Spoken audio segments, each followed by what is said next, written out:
Have you ever finished a long walk and felt more drained than energized? Maybe your knees start to ache, your lower back feels stiff, or you notice it takes longer to recover than it used to. You might be wondering, wait a minute, wasn't walking supposed to be good for me? You're not alone. So many people over 70 have been told for years that walking is the best way to stay healthy and active. And to be fair, it can be. But there's a side to this story that hardly anyone talks about, especially when it comes to aging bodies. Because after a certain age, walking too much can actually work against you, not for you. Now don't get me wrong. Movement is essential. Staying active is one of the most powerful things you can do to protect your mind, your muscles, your mood, and your independence. But it's the kind of movement, and how much of it you're doing, that really matters, especially after 70. You see, your body isn't the same as it was 20 years ago. Even if you're in great shape, your joints, bones, and muscles have been through a lot. They've served you well, but they're also more sensitive now. And overdoing it, even with something as gentle as walking, can lead to fatigue, inflammation, and even a greater risk of falls. The key is to move smarter, not just more. So in this video, we're going to talk about why walking too much after 70 might actually be slowing you down, and what to do instead to stay strong, energized, and balanced. I'll share the signs to watch out for, the common mistakes many people don't even realize they're making, and some surprisingly simple shifts that can make a big difference in how your body feels every day. Let's start with the most overlooked problem: chronic fatigue from overwalking. It sneaks up on you. At first, it feels like normal tiredness. You go for your usual morning walk, maybe 30 or 40 minutes, and later in the day you notice you're dragging a little. Maybe you shrug it off, thinking you just need a nap or a cup of coffee. But the next day, the same thing happens. And the day after that. Before long, you start feeling like you have to rest just to get through the day. That's not normal aging. That's your body telling you it's doing too much of the wrong thing. Walking is great for circulation and heart health, but when it's the only form of exercise, especially for long periods of time, it can leave out the most important part of aging well: your muscles. After 70, we naturally start to lose muscle mass much faster. This is called sarcopenia. And the more muscle we lose, the harder it becomes to balance, stand up from a chair, or even avoid falls. The problem is, walking doesn't do enough to stop this muscle loss. In fact, when it's overdone, it can actually speed it up. Think about it like this. Walking is repetitive. Step after step, mile after mile, using mostly the same small group of muscles in your legs. But what about your hips, your glutes, your core, your upper body? Those areas need to be activated too, and walking simply doesn't challenge them enough. Without strength training or varied movement, these muscles get weaker over time. And that's when people start to feel less steady, more tired, and more prone to pain. And here's something that surprises a lot of folks. Too much walking can also wear down your joints faster than you think. Especially if you've ever had a knee injury, hip problems, or arthritis. Each step puts pressure on your joints, and when you're walking on hard surfaces for 45 minutes or more every day, that wear and tear adds up. You might start to feel a dull ache in your knees or a stiff hip that just won't loosen up. It's not necessarily because of aging. It could be from doing too much of the same movement over and over.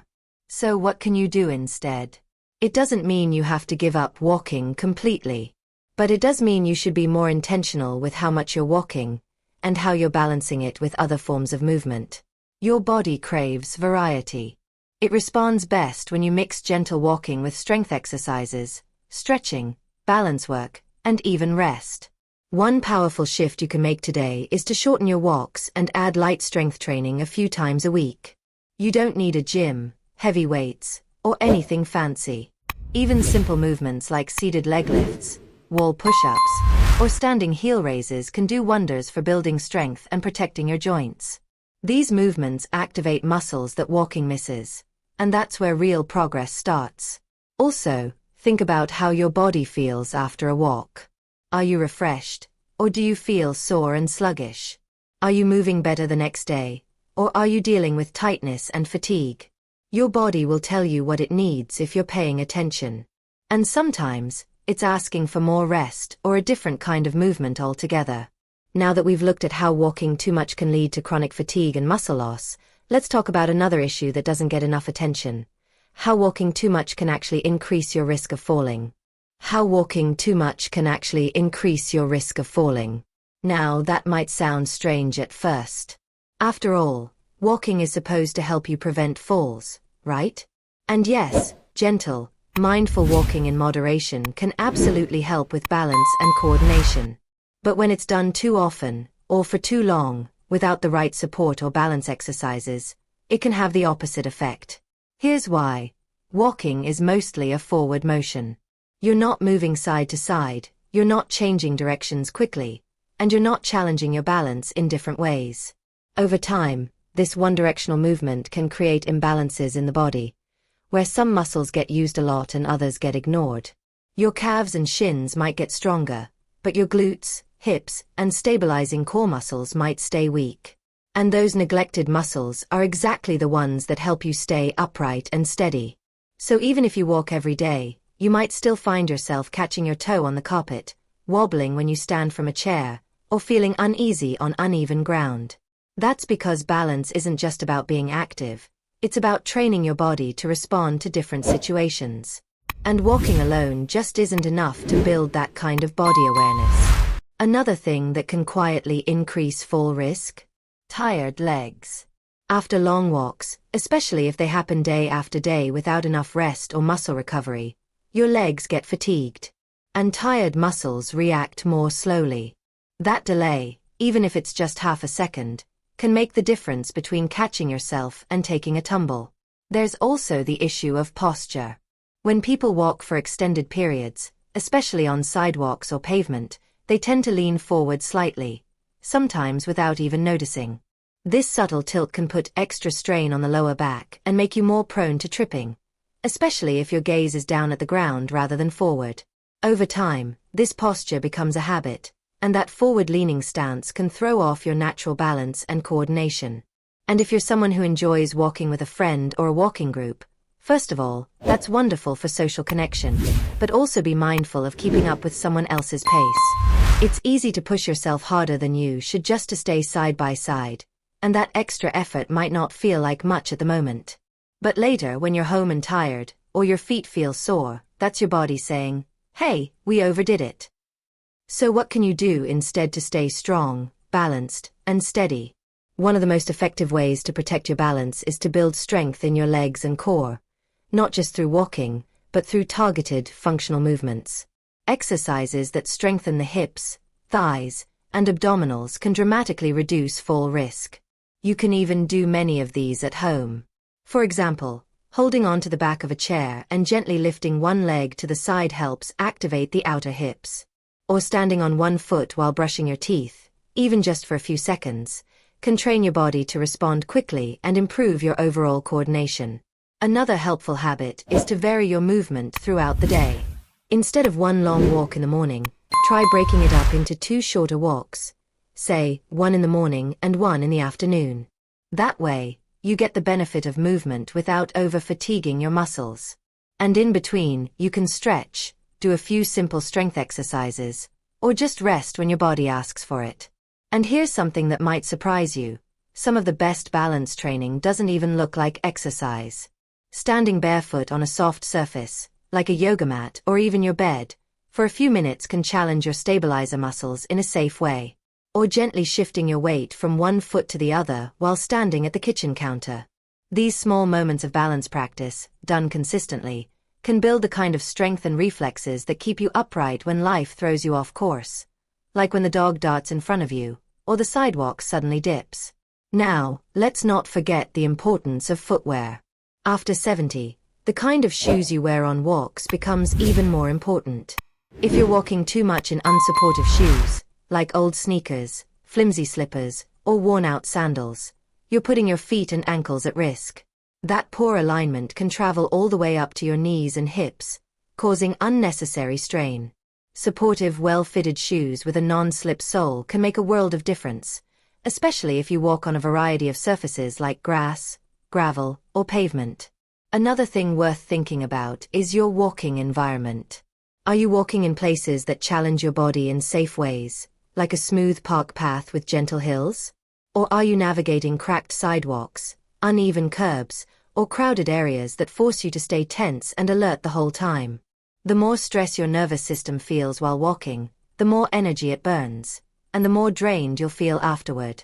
Choosing peaceful, predictable routes allows your body to relax and recover as it moves. It's also okay, more than okay actually, to listen to your body and rest.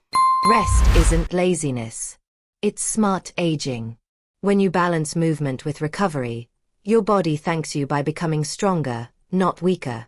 It's in those moments of rest that your muscles repair, your joints settle, and your energy begins to rebuild. When we shift our mindset from move more to move smarter, everything changes. You don't need to hit 10,000 steps a day to stay healthy. You need quality movement that protects your muscles, supports your joints, and helps you feel energized, not exhausted. Now that we've talked about balance, full risk, and the effects of overdoing your walks, let's take a closer look at how too much walking can actually wear down your joints and lead to chronic pain. How too much walking can actually wear down your joints and lead to chronic pain. Now, if you've ever felt that dull ache in your knees after a long stroll, or that tightness in your hips after a few days of brisk walking, you're not imagining things. As we get older, our joints don't bounce back the way they used to. The cartilage, the smooth tissue that cushions our joints, starts to thin naturally with age. So when we push our bodies too hard, especially with repetitive movements like long walks, it can accelerate that wear and tear.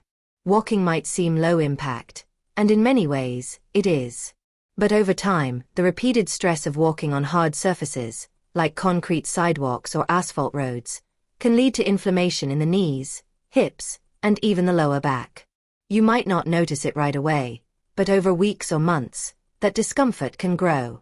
Suddenly, you find yourself walking less because it hurts, and when that happens, your strength, balance, and independence can all take a hit. Let's take the knees as an example. They're one of the most common sources of pain in people over 70. Every step you take puts pressure on them, and if you're walking several miles a day without proper rest or support, it adds up. That constant pressure can aggravate arthritis, lead to swelling, and cause stiffness that makes even short walks uncomfortable. And it's not just about the joints themselves, it's about the muscles that support them. If your muscles are weak or tight from overuse, they're not able to do their job well. That forces your joints to take on more of the load. It's like a team where half the members are slacking off. The ones who are left doing all the work eventually burn out. The same thing happens in your body. The good news is, you don't have to stop walking entirely to protect your joints. You just have to be smarter about it. That means giving your body time to recover between longer walks. It means mixing in other types of movement that are gentler on your joints, like swimming, biking, or even light stretching. These activities keep you active without pounding the same parts of your body day after day. It also means learning to listen to those early warning signs. If your knees feel stiff in the morning, or your feet ache after a walk, that's your body waving a little red flag. Instead of pushing through the pain, try switching to a shorter walk, adding in some joint-friendly exercises, or simply taking a day to rest. A little break now can prevent a lot of pain later. Another helpful habit is to warm up before you walk. Many people skip this step, especially if they're just going around the block. But warming up helps increase blood flow to your muscles and lubricate your joints, so everything moves more easily. Just a few gentle ankle rolls, hip circles, or slow marches in place can make your walk feel smoother and safer. And afterward, don't forget to cool down. That might mean stretching your calves against a wall, gently rolling your shoulders, or simply sitting down and doing a few deep breaths. These little rituals help your body recover and reduce the risk of lingering pain. Posture also plays a big role here. When people walk for long periods, especially without good posture, it can cause imbalances that strain the neck, shoulders, hips, and spine. If you tend to walk with your head forward or your shoulders slouched, those small misalignments can create big problems over time. Taking a few seconds before each walk to stand tall, roll your shoulders back, and engage your core can go a long way in protecting your joints and easing pressure on your spine. And if you use a walking cane or pole, Be sure it's the right height and fitted for your needs. A poorly adjusted walking aid can throw off your whole gait and create pain in places you didn't expect, like your wrist, elbow, or even your opposite hip. Now, beyond joint pain, there's another issue that comes with too much walking after 70 that we don't talk about enough, and that's fatigue. Not the kind of, I've had a busy day, tired, but deep, lingering fatigue that makes everything feel like more work than it should. See, your energy reserves change as you age. Your body doesn't produce energy as quickly, and your muscles don't recover as fast.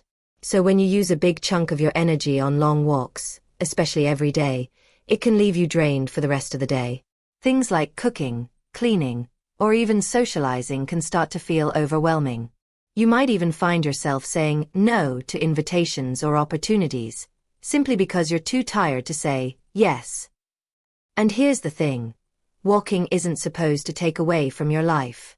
It's supposed to add to it, to make you feel energized, grounded, and capable.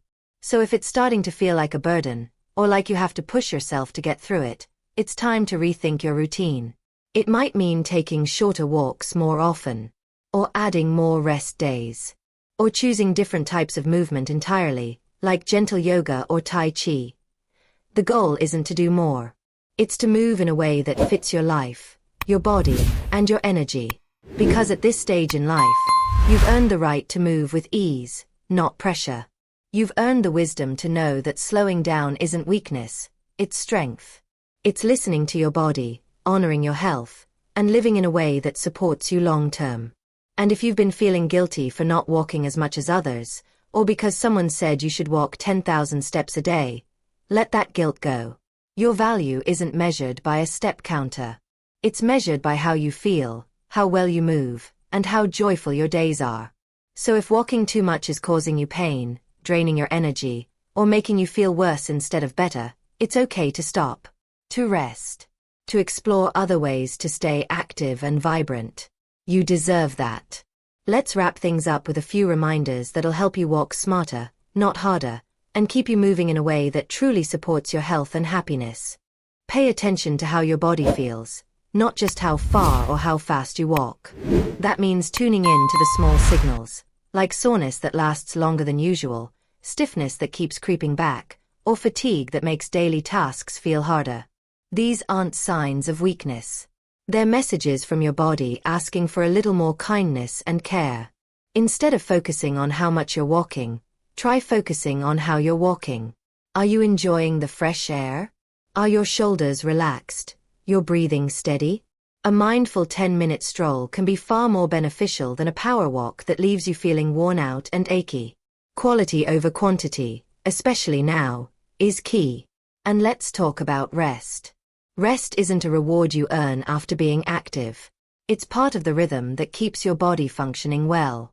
It's the balance that allows your muscles to rebuild, your joints to reset, and your energy to come back stronger.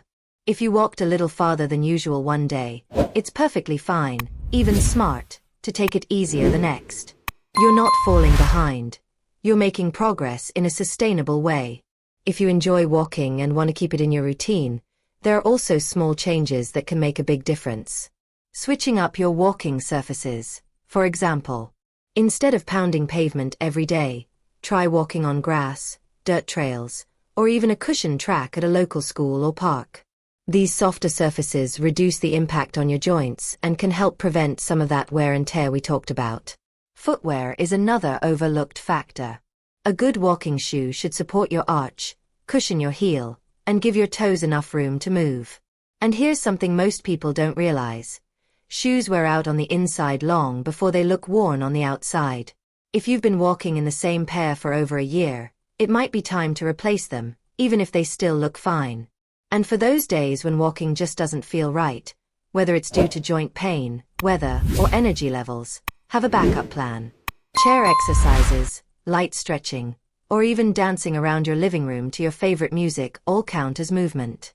They help your circulation, engage your muscles, and lift your spirits. Movement doesn't have to be structured or traditional to be valuable. Some people also benefit from replacing a portion of their walking time with strength-building activities. As we age, we naturally lose muscle mass, which is one of the biggest reasons we start feeling weaker or more unsteady. Gentle resistance exercises using resistance bands, light dumbbells, or just your own body weight can rebuild strength in your legs, hips, and core. And when those muscles are strong, walking becomes easier and safer. Balance exercises are another great addition. Even just standing on one foot while holding onto a chair for support can improve stability over time. The better your balance, the less likely you are to fall or strain something while walking. That's a win-win. The real point here isn't to stop moving, it's to move wisely. To choose movement that makes you feel better, not worse. To shift from pushing yourself to taking care of yourself. Because you deserve to feel strong, steady, and full of life. Not sore, strained, or worn down. It's okay to let go of outdated expectations. Maybe you used to walk 5 miles a day. That's amazing. But what your body needed at 50 isn't always what it needs at 70.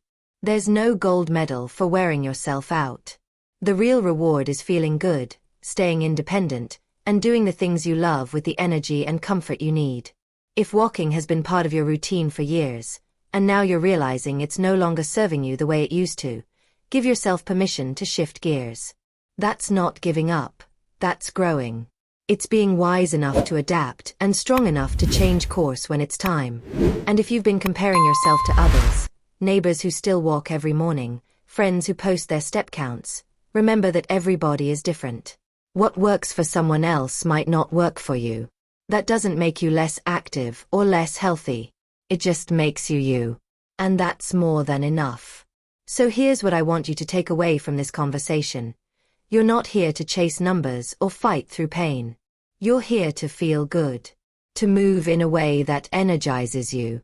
To listen to your body and trust what it's telling you. And sometimes, that means walking less so you can live more. If this video gave you a new way to think about walking, or if it made you feel a little more confident in trusting your body, let me know in the comments. I'd love to hear about your journey. Whether you've been adjusting your routine or just starting to think about it, your story can inspire someone else in this community. And if you found this video helpful, don't forget to give it a thumbs up and hit that subscribe button. That way, you'll get more videos just like this one, focused on living well, staying healthy, and feeling empowered at every age. Thank you for spending this time with me today. I hope you walk away from this video, not just with new information, but with peace of mind, and the confidence to choose what's best for you. You're doing better than you think, and you're not alone on this journey. Here's to living smarter, moving with purpose, and embracing every step with intention, no matter how many steps that may be. Take care, and I'll see you in the next video.